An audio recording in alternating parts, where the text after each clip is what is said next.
40-20. Du mardi au vendredi de 20h à 22h, passez vos dédicaces au 25 46 46. Et bonsoir madame, bienvenue à l'antenne des RRB, on vous écoute. Bonsoir, c'était juste pour faire un coucou, pour dire que vous êtes super. Et ben nous, on est en pleine écoute sur RRB tout le temps. On est en brousse et puis j'adore. Stéphane CH vous donne la parole sur RRB. C'est impeccable. Oui, bonsoir. Vous avez des petits messages à passer ce soir? Et merci pour la musique, on l'était. On est bien sur RRB. Chez Décorama, vous trouverez tous les matériaux de construction et finition du bâtiment pour réaliser vos projets. Décorama à Ducos Factory, c'est une équipe de professionnels pour vous conseiller dans vos choix. Plus d'infos au 27 45 40 ou sur decorama.nc. Europe 1 sur RRB, c'est les journaux d'information en direct de Paris. Le regard international de Vincent Hervouet. C'est rare qu'un ambassadeur soit viré 3 jours après avoir été nommé. Le grand rendez-vous, la revue de presse internationale, l'interview de Sonia Mabrouk. Bonjour. Europe 1 sur RRB, pour être les premiers informés. Là où je t'emmènerai, groupe Ambulance Alizé ARS. Vous habitez Nouméa, Grand Nouméa ou La Brousse, vous êtes scolaire de mobilité réduite, personnes âgées. Pour tous vos déplacements, profitez d'un transport d'aide à la personne Agré-Cafat. Là où je t'emmènerai, groupe Ambulance Alizé ARS. Réservation au 73 53 47 ou au 25 33 99. Radio Rythme Bleu. Let's go. RRB. Radio Rythme Bleu. Le hit. Salut, c'est Marion. Je vous donne 2 rendez-vous chaque week-end, le hit Pacifique et le hit international. Alors pour connaître les prochains classements, samedi et dimanche, branchez-vous sur RRB. Écoutez le hit RRB international le samedi à 18h30 sur Radio Rythme Bleu.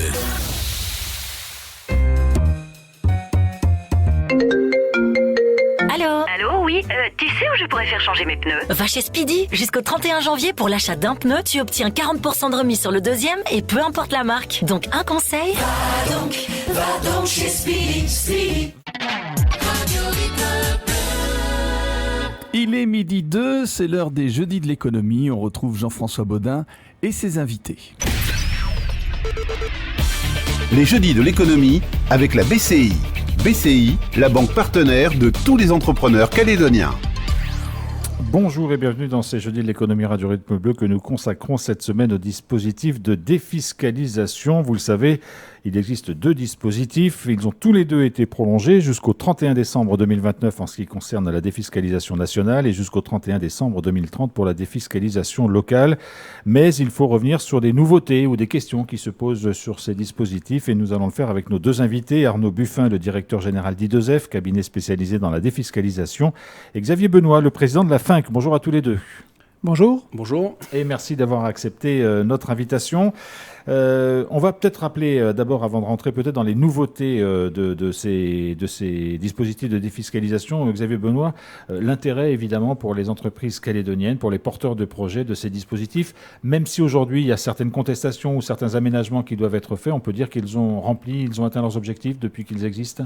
En tous les cas, si on en revient aux intentions initiales du dispositif qui existe depuis le début des années 80 pour la partie nationale, c'était effectivement d'accompagner le développement économique et notamment les investissements productifs dans les Outre-mer et donc notamment en Nouvelle-Calédonie. Et en Calédonie, si on prend sous le focus calédonien, on peut estimer qu'une grande partie de l'objectif est remplie puisqu'effectivement, ça nous a permis de développer un outil productif en Nouvelle-Calédonie de qualité. Pour autant, on entend dire régulièrement que ces dispositifs peuvent être améliorés ou qui peuvent aller plus loin, qui peuvent faire l'objet d'un certain nombre de dispositifs nouveaux. Vous êtes assez d'accord avec ça ? On peut toujours améliorer un dispositif et c'est tant mieux, ça veut dire qu'on fait une évaluation de la politique publique et le dernier rapport de l'IGF démontre effectivement que même l'État peut progresser sur son outil.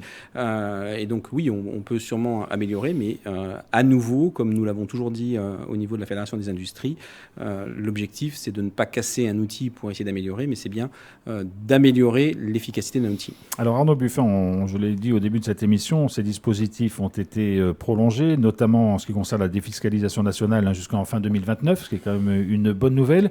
Est-ce qu'il a été prolongé dans les conditions du dispositif existant déjà avant, ou est-ce qu'il y a eu des modifications, des nouveautés, ou il y a des choses qui ont bougé par rapport à ce qui était en vigueur jusqu'à présent ? Alors tout d'abord, sur la prorogation des dispositifs, c'est bien 2029 et 2030 pour les dispositifs métropolitains et locaux. C'était essentiel. Il faut savoir que tout d'abord, pour monter un programme d'investissement avec l'intégralité des autorisations administratives à obtenir et les financements bancaires, la durée moyenne de genèse d'un dossier, c'est entre 3 et 4 ans.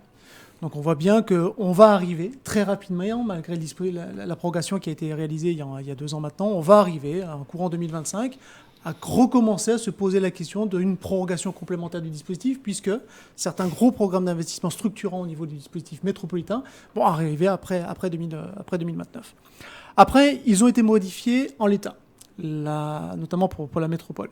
La règle qui avait été déterminée par l'État était de dire prorogeons le dispositif jusqu'en 2029, commandons une évaluation auprès de l'Inspection générale des finances publiques, voyons ce que l'IGF dit et modifions le dispositif à la marge.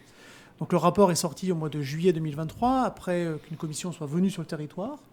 Elle fait le tour aussi de l'intégralité des départements d'outre-mer. Et une modification dans le PLF, donc dans la loi de finances 2024, a été intégrée sur des points, je dirais 5 points principaux, qui ont permis de modifier le dispositif métropolitain. En ce qui concerne la loi locale, la prorogation a été faite pour pouvoir donner la vision aux porteurs de projets. Les termes du dispositif n'ont pas été encore modifiés. Pour autant, un travail est prévu dans le courant de cette année pour pouvoir modifier le dispositif. Alors si on s'intéresse à la défiscalisation nationale, vous l'avez dit, il y a 5 points qui ont été modifiés à la marge finalement du dispositif. Rapidement, est-ce que ces points sont importants ? À la marge, oui, ils sont significatifs. Ils sont significatifs, ils concernent, on va dire, 5 points. Il y a eu 2 intégrations, deux secteurs d'activité qui ont été renforcés. Il y a tout d'abord le secteur hôtelier et industriel pour lequel les friches hôtelières et les friches industrielles sont nouvellement éligibles. Je prends un exemple. Si demain vous avez un établissement hôtelier qui est laissé en désuétude et pas exploité depuis 2 ans, l'acquisition, c'est-à-dire l'intégration de son actif à la base éligible, est permis aujourd'hui.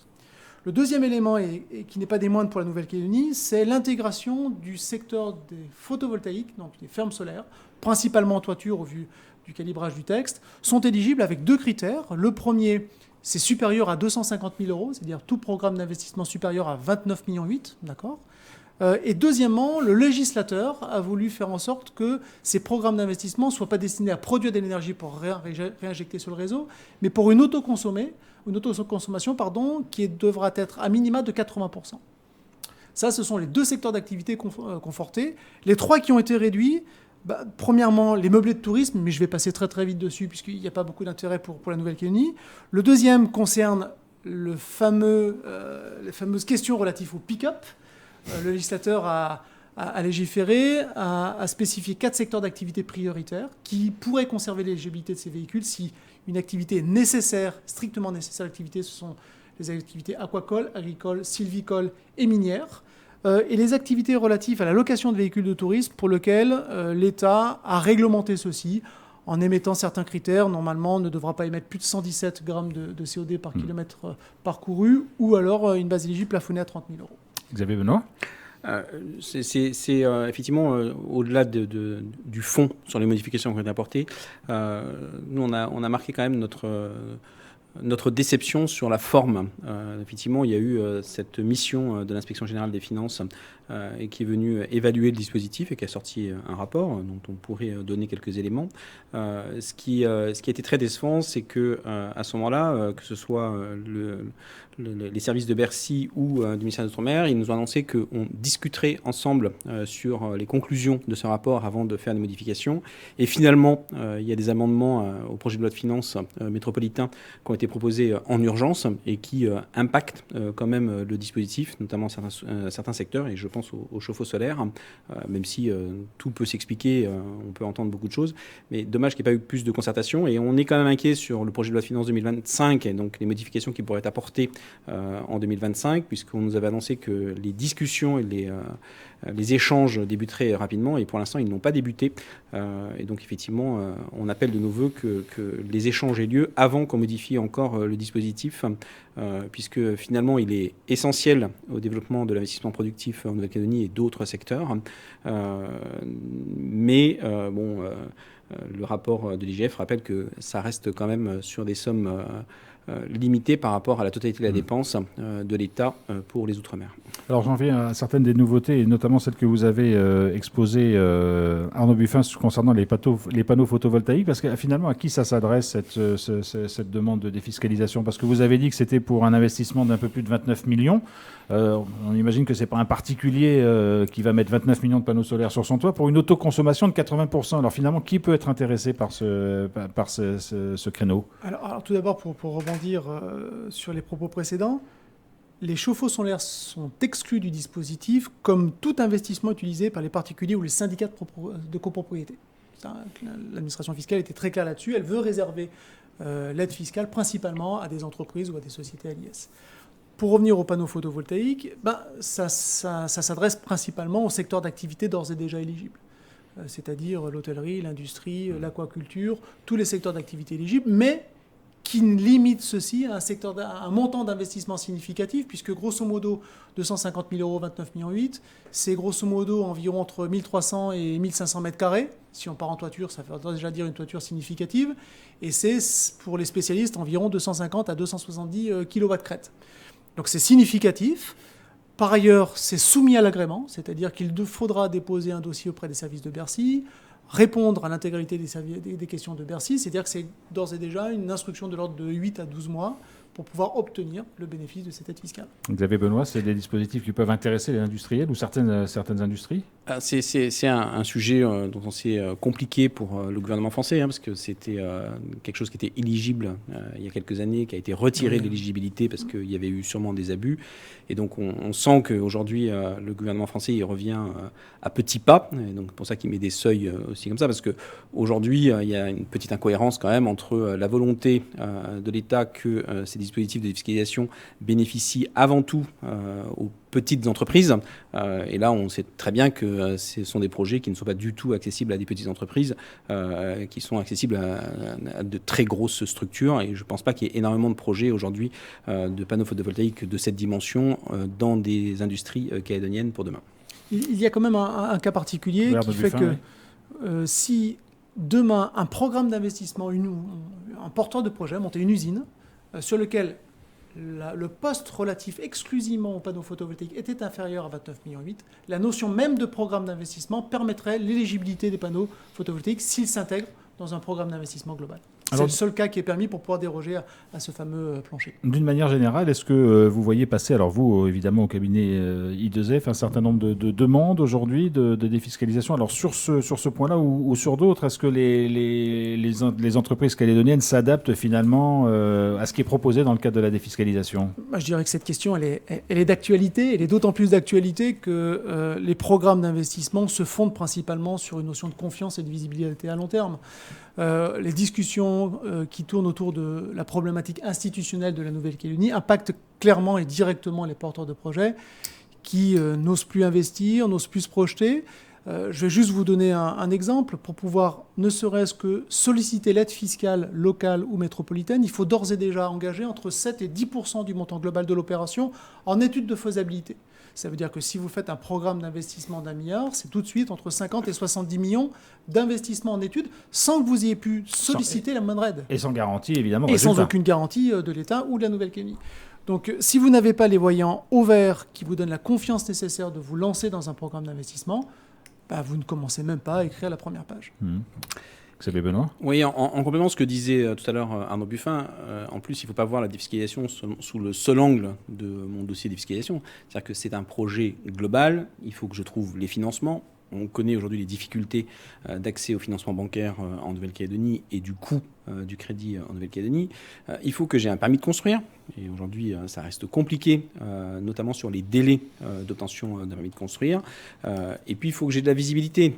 Aujourd'hui, toute une... Et quand on dit visibilité, pardonnez-moi, d'après ce que j'ai compris, c'est une visibilité sur au moins 5 ans, parce qu'il faut du temps pour que le projet se fasse. Donc, ce n'est pas une visibilité à la fin de l'année, quoi. Parce que quand je signe une défiscalisation en tant que chef d'entreprise, je m'engage sur l'utilisation au moins pendant 5 ans de l'outil que je vais défiscaliser. Et si je n'utilise pas mon outil pendant 5 ans, je serai soumis à des pénalités à la fin de mon projet. Et si je ne le fais pas, c'est que j'ai des difficultés, donc je vais augmenter les difficultés. Et la visibilité, elle est, comme le disait Arnaud Buffin, sur une visibilité institutionnelle, mais aussi sur une visibilité économique. Aujourd'hui, en Calédonie, on est dans un brouillard incroyable en matière économique, que ce soit au niveau des perspectives, au niveau de la fiscalité, au niveau de l'emploi. On a de grosses inquiétudes aujourd'hui. Et donc, effectivement, je connais peu de personnes qui va s'engager sur un projet d'ampleur qui nécessiterait une défiscalisation avec agrément.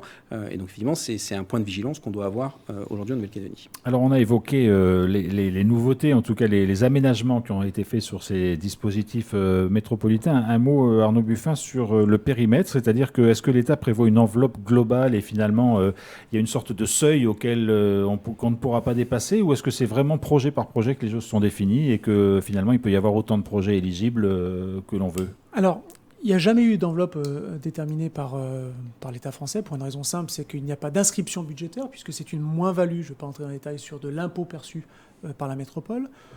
On peut dire que le coût global, et ça c'est pas moi qui le dis, c'est l'IGF, c'est environ 870 millions d'euros pour l'intégralité des collectivités et départements d'outre-mer, et que nous, Nouvelle-Calédonie, nous ne sommes pas les premiers consommateurs, nous sommes que les troisièmes consommateurs, et dans des volumes beaucoup moins importants.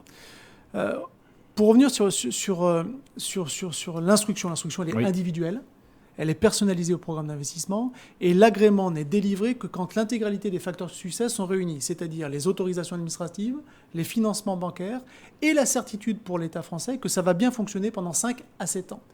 Ça, c'est une instruction qui dure 12 mois à minima, pour même dire 18 mois, et va dépendre de la nature même de l'investissement. Je vais vous donner un chiffre très rapide. Chaque année, sont déposés pour la Nouvelle-Calédonie en moyenne 30 dossiers auprès de l'administration fiscale. Sur ces 30 dossiers, environ un tiers sont agréés dans l'année, ce qui veut dire que les 2 tiers des dossiers sont inscrits en plus de 12 mois. Et la dépense fiscale, elle est très erratique, puisqu'elle va dépendre une année, si vous avez des avions Air-Calin, bien évidemment, votre dépense fiscale va être beaucoup plus importante qu'une année où vous n'en avez pas. Donc on va dire que le volume de dossiers est à peu près identique, mais le ticket moyen du dossier est tiré vers le bas, sauf des investissements structurants pour la Nouvelle-Calédonie, qui sont des investissements dans l'industrie minière ou dans le transport avec Air-Calin. Alors on comprend bien que ce sont des dossiers complexes qui peuvent peut-être même effrayer un certain nombre de personnes qui souhaitent investir ou qui ont des projets. Xavier Benoît, lorsque ça arrive, vous, fédération patronale ou fédération professionnelle, vous les accompagnez, vous essayez de les guider au travers de cette difficulté ? Alors, on accompagne en fournissant de l'information auprès de nos adhérents sur ces sujets-là. Je voudrais juste rappeler que sur la défiscalisation au niveau national, il y a 2 dispositifs, si je simplifiais. Il y en a un avec agrément et un sans agrément. Et je crois que pour la Nouvelle-Calédonie, ça reste important qu'on garde un dispositif sans agrément au regard de la taille des entreprises qui accèdent à cette défiscalisation. Et donc, il ne faudrait pas, parce que l'État a parfois manqué de vigilance et de contrôle sur le dispositif, supprimer un dispositif sans agrément qui est une réponse adaptée à la réalité économique calédonienne. Arnaud Buffin, parce que sur cette question de avec agrément, sans agrément, ça peut susciter des questions. Alors le sans agrément, ça veut dire que grosso modo, la défiscalisation ne sollicite pas une autorisation des services de Bercy, c'est-à-dire ce sont des investissements qui sont petits, inférieurs à 29,8 millions, jusqu'à du concurrence d'1 million d'euros par exercice social. Mais surtout, pour remonter sur ce que vous disiez, l'administration fiscale aujourd'hui et les administrations générales ont tellement complexifié les systèmes d'instruction que si vous n'êtes pas une industrie ou une entreprise avec un service comptabilité, un service RH, un service marketing, un service process pour intégrer les éléments de permis de construire, vous n'avez pas la ressource en interne pour pouvoir constituer l'intégralité d'un dossier. Donc ça veut dire qu'aujourd'hui, bien que ce ne soit pas l'objectif du dispositif, c'est une machine qui favorise les grosses industries, les grosses structures, puisque si vous n'avez pas les ressources internes, vous ne pouvez pas déposer un dossier de demande d'agrément. J'ai le cas très régulièrement où un artisan, un industriel qui a un système de production artisanal veut passer à un mode industriel. Il doit faire le choix en disant est-ce que j'ai suffisamment le temps, moi, pour pouvoir monter ce dossier et le suivre pendant 12 mois, ou est-ce que et dans ce cas-là, si sa réponse c'est non, c'est je suis donc obligé de rester installé artisanal, je ne peux pas muter vers mon appareil productif, donc je ne peux pas augmenter ma productivité et donc créer de l'emploi. Et on imagine que c'est le cas le plus fréquent, malheureusement, de gens qui renoncent. C'est le cas de plus en plus fréquent, et je vais même encore plus loin. C'est que la petite voix qui se murmure dans les réseaux, qui fait dire que l'instruction est longue, l'instruction est complexe, elle se complexifie, même avant de pouvoir déposer un dossier, un porteur de projet, il renonce parce que de facto, il déterminera qu'il n'a pas les ressources en interne pour pouvoir suivre une instruction comme celle-ci. Alors, vous l'avez dit, le renouvellement de ces dispositifs prend du temps. Il faudrait déjà finalement travailler déjà sur le prolongement après 31 décembre 2029 pour ce qui concerne la défiscalisation nationale. Est-ce que vous vous organisez pour ça, Xavier Benoît? Est-ce qu'il y a déjà des réflexions en cours? Est-ce qu'il y a de la coordination qui est faite pour voir ce qui pourrait être amélioré et les propositions qui pourraient être faites? Oui, enfin, aujourd'hui, on a été très vigilants dans le cadre de la mission de l'Inspection générale des finances. Et donc, effectivement, on a eu des échanges au niveau calédonien sur le sujet. Aujourd'hui, notre attente, et ce qu'on rappelle au gouvernement français, c'est qu'il s'est engagé à créer des groupes de travail pour échanger sur les évolutions et les adaptations du dispositif. Et on espère que dès ce début d'année 2024, les travaux vont être engagés pour que, dans le cadre du projet de loi de finances 2025, donc à partir du mois d'août 2024, on puisse effectivement avoir fait des propositions et donc faire évoluer le dispositif dans les sens qui sont préconisés par l'IGF, ou pas, en fonction de l'analyse qu'on pourra faire de ce rapport. Un mot sur les banques, vous l'avez évoqué tout à l'heure, la difficulté d'obtenir des prêts bancaires avec des taux aujourd'hui qui sont élevés. C'est un frein, vous le sentez, vous, pour les gens qui veulent éventuellement investir ou qui ont des projets, de se dire, là on est dans une période, on préfère attendre un peu, 2-3 ans, voir un peu comment les choses vont évoluer, Arnaud Buffin? Alors, quand on monte des opérations en double défiscalisation, le ratio il est assez simple, c'est grosso modo 50 à 55% d'avantage fiscal, 10 à 15% de fonds propres, et le solde, c'est de la dette. C'est-à-dire finalement, la dette représente environ 30 à 35%. Aujourd'hui, on a des refus d'établissements bancaires, non pas forcément par rapport au côté risqué du programme d'investissement, puisqu'on voit que le volume de dette étant si peu important, le risque attaché à l'hypothèque, on va dire la garantie qui pourrait être attachée au bien, couvre la totalité du montant de la dette.